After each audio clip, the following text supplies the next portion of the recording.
আজকের এই মাহফিলের মাইক কোথাও 4 নম্বর রোডে বোধহয় লাগানো হয়েছে। সেখানে সম্ভবত যৌক্তিক কারণ ছিল, মহিলারা আছেন তাদের জন্য লাগানো হয়েছে। কিন্তু এর আশপাশের লোকজন আমাকে মেসেজ করছে যে ভাই আপনি নাকি মাহফিলে আসবেন, এই মাইকের আওয়াজে তো আমাদের জীবন অতিষ্ঠ হয়ে যাচ্ছে। আমি জানাই দিয়েছি ওনাদেরকে, আমি অর্ধেক পথে আসছি, বললাম আমি ব্যাক করলাম, আমি যাব না, আমি মাহফিলে আসবো না। আমি জানাই দিয়েছি ওনাদেরকে যদি মাইক বন্ধ না হয়। আলহামদুলিল্লাহ ওনারা মাইক বন্ধ করবে, আমি বললাম ঠিক আছে আমি আসলাম। ঢাকা শহরের এই ঘনবসতি, এই জায়গায় আপনি যদি কয়েকটা মাইক লাগান, যারা ওয়াজ শুনতে চাইছে তারা আসছে, তাদের গরজ আছে। যার গরজ নাই তারা জোর করে ওয়াজ শোনানোর কথা ইসলাম আপনাকে বলছে? হ্যাঁ, মহিলাদের ওখানে যদি আওয়াজ দিতে হয় তাহলে ওখানে ভিতরে কোনো বক্স সেট করে দেন, সেখানে কোনো ছোটোখাটো মাইক লাগিয়ে দেন যে তাদের মধ্যে আওয়াজ হয়। কিন্তু আপনি রাস্তার মধ্যে মাইক দিয়ে দিবেন, এটা তো কোনো ইবাদত হতে পারে না। যাই হোক, ভাইরা কারেকশন করেছেন, সংশোধন করেছেন, হয়তো তারা খেয়ালও করেন নাই।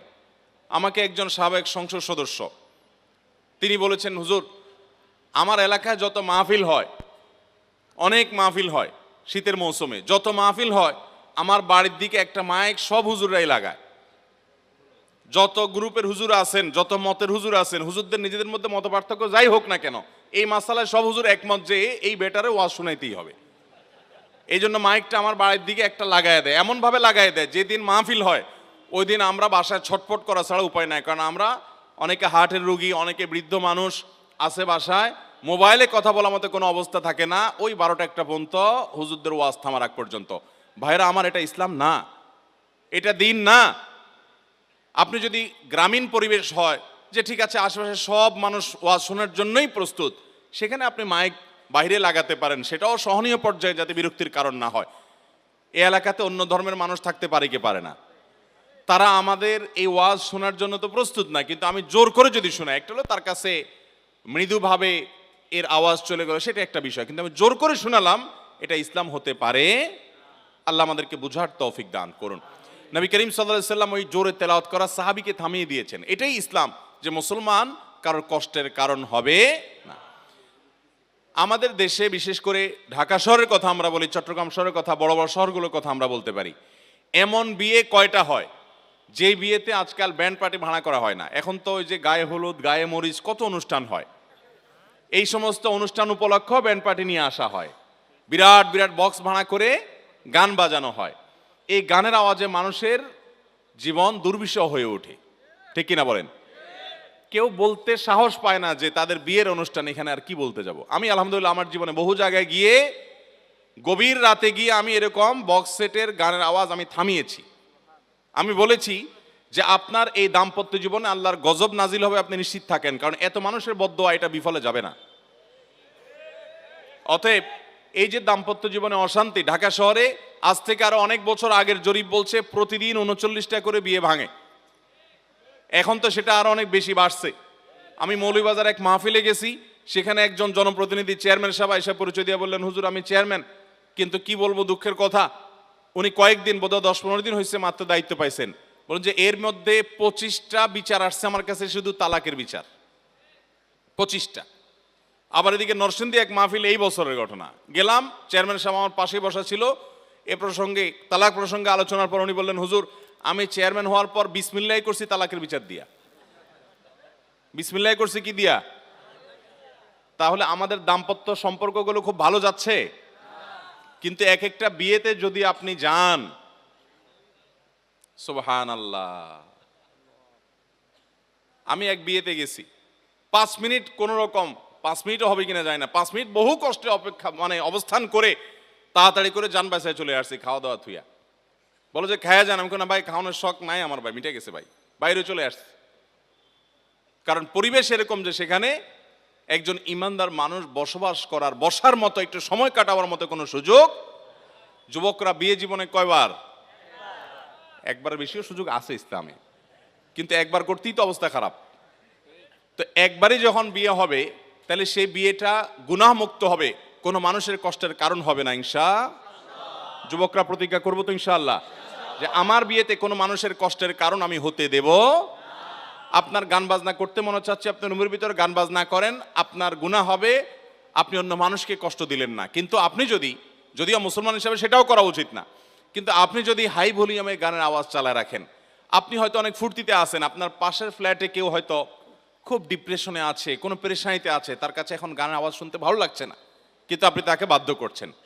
অথবা আরেকজন মুসলমান, তিনি আল্লাহর ভয়ে গান বাদ্যযন্ত্র তিনি শুনবেন না, আপনি তাকে শুনতে বাধ্য করছেন। এই রকম বিয়ে ঢাকা শহরে এখন প্রায় সব গানের আওয়াজে এলাকা, এখন তো শুধু বিয়ে না, আকিকা হয়, এমনকি আপনার ওই যে পোলাপানের জন্মদিবস, কয়দিন পর পরই এর জন্মদিবস, ওর জন্মদিবস, এরপরে শুরু হবে কয়দিন পরে নিজের বাসায় যে বিড়াল পালে, যে কুত্তা পালে, ওইগুলোর জন্মদিবসেও শুরু হয়ে যাবে এই সমস্ত ডেক্সেটের গানের আওয়াজ। ভালো করে শুনে রাখেন, ভদ্রতা শুধুমাত্র টাই, স্যুট, বুট, টুপি, জুব্বা এগুলোর মধ্যে ভদ্রতা না, ভদ্রতা আচরণ দ্বারা প্রমাণ হয়। যার আওয়াজ দ্বারা, আচরণ দ্বারা মানুষ কষ্ট পায়, তার চাইতে অসভ্য, তার চাইতে অভদ্র, তার চাইতে খারাপ মানুষ, তার চাইতে মানে খারাপ মুসলমান আর হতে পারে। পৃথিবীর বিভিন্ন দেশে আপনি যখন যাবেন, ইউরোপের অনেক দেশে আপনি যখন যাবেন, আমি টোকিওতে গিয়ে খেয়াল করেছি খুব ভালোভাবে, জাপানে বিভিন্ন শহরে যাওয়ার সুযোগ হয়েছে, কয়েকটা শহরে যাওয়ার সুযোগ হয়েছে, আমি খেয়াল করেছি যে তারা মুসলমান না, কিন্তু কথা যখন বলে, কয়েকজন মানুষ যখন থাকে, মোবাইলে কথা বলার সময় আমি অনেককে দেখেছি যে এরকম হাত দিয়া মুখে তারপরে কথা বলে, যাতে করে পাশের লোকের ডিস্টার্ব না হয়। আর আমাদের অবস্থা হলো যে বিমানে যখন আমাদের ঢাকার দিকে আসি বা ঢাকা থেকে কোনো বিমান যায়, তো 4-5 বন্ধু বান্ধব মিলা বিমানটাকে রীতিমতো গ্রামের চা দোকান বানায় ফেলায়।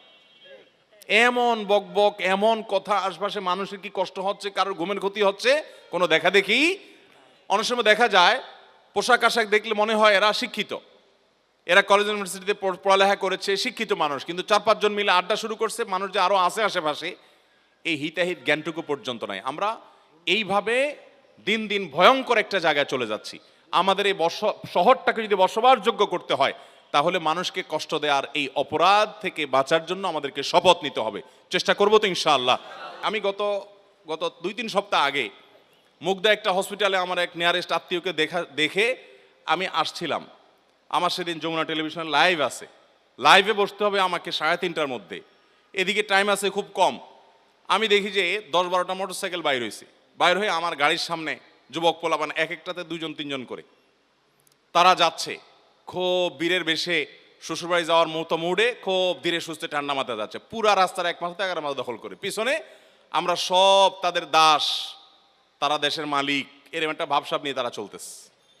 পিছন থেকে আমরা সব যাচ্ছি, কিসের কি হরন, কেউ হরন বাজার সাহসও পাচ্ছে না। এই অবস্থা করে তারা যতদূর মনে চাইছে ততদূর গেছে। এরপরে তারা একটা ফ্লাইওভারে গিয়ে বাম দিকে মোড় নিয়ে চলে গেল, তারপরে আমরা যাইতে পারছি। দয়া করে দাসদেরকে যাওয়ার সুযোগ দিছে মালিকরা, তখন আমরা যাইতে পারলাম। ভাইরা আমার, এই যে তারুণ্য, এটা কিন্তু চিরকাল থাকবে না ভাই। একটা সময় তারুণ্যের এই উচ্ছলতা, এটা কেটে যাবে, এটা টিকবে না, এটা সারা জীবন থাকবে না, কিন্তু আফসোসগুলো থেকে যাবে, আফসোসগুলো থেকে যাবে। নবী করিম সাল্লাল্লাহু আলাইহি ওয়াসাল্লামের একটা হাদিস, কত শত জায়গায় যে আমি বলেছি, কতবার যে আমি বলি, নবী করিম সাল্লাল্লাহু আলাইহি ওয়াসাল্লাম বলেছেন, আতাদরুনা মানিল মুফলিস, তোমরা কি জানো সবচেয়ে বড় ভিখারি কে? সাহাবীরা বলছেন, ইয়া রাসূলুল্লাহ, আল মুফলিসু ফিনা মান লা দিনার লাহু ওয়া লা দিরহামা, যার টাকা পয়সা নাই, এই তো অভাবী, আমরা জানি। নবী সাল্লাল্লাহু আলাইহি ওয়াসাল্লাম বলেছেন, আরে এই অভাবী, এই ভিখারির কথা আমি বলছি না, এ আসল অভাবী না। দুনিয়াতে টাকা পয়সা নাই, আজকে নাই কালকে আসবে, 2 দিন পরে আসবে, অথবা না আসলে সে জান্নাত পাইলো, আখিরাতে পাবে, এটা তো ব্যাপার না। আসল ভিখারি, আসল অভাবীর পরিচয় নিতে চাও, তাহলে শোনো, একটা মানুষ দুনিয়াতে অনেক নফল নামাজ পড়ছে, অনেক নফল রোজা রাখছে, অনেক যাকাত, দান, সাদেকা, হজ, উমরা, জিকির, আজকার, তাসবিহ, তেলাওয়াত, ওয়াজ মাহফিল, মাদ্রাসা, মসজিদ প্রতিষ্ঠা, মসজিদে হাজির হওয়া, ওয়াজ মাহফিলে হাজির হওয়া, ওয়াজ শুনছে, ওয়াজ করছে, অনেক ভালো কাজ করছে, আমলের পাহাড় নিয়ে এসে জান্নাতে মোচে তাও দিতে হাজির হয়েছে যে আমার জান্নাত ঠেকাবে কে। কিন্তু সে দেখেছে দুনিয়াতে সে যত মানুষের অধিকার নষ্ট করেছে সব এসে হাজির হয়ে গেছে, এসে রীতিমতো আল্লাহ তার কাছে নালিশ দিচ্ছে, আল্লাহ এই ব্যক্তি অমুককে গালি দিয়েছে, অমুককে আঘাত করেছে, অমুক এসে বলবে আল্লাহ আমাকে গালি দিয়েছে, আমি গালির জবাব দিতে পারি না, আমার সে ক্ষমতা ছিল না, দুনিয়াতে বিচার পাই নাই, আজকে তো বিচার হবে, আমি আজকে তার বিচার চাই। তখন তার নেকামল থেকে পাওনাদারকে দিয়ে দিয়ে দিয়ে দিয়ে পাওনা পরিশোধ করতে করতে একটা পর্যায়ে নেকামল সব শেষ হবে, কিন্তু পাওনাদার তখনও থেকে যাবে। এবার পাওনাদারদের পাপের বোঝা এই আগের দুনিয়ার দেনা পরিশোধ করার জন্য তার মাথায় দিয়ে তারপর তাকে জাহান্নামে ফেলা হবে। এরকম হতভাগা ভিখারি আমরা কি হতে চাই? তাহলে আসুন আমরা শপথ করি, আমরা কোনো মানুষের কষ্টের কারণ হব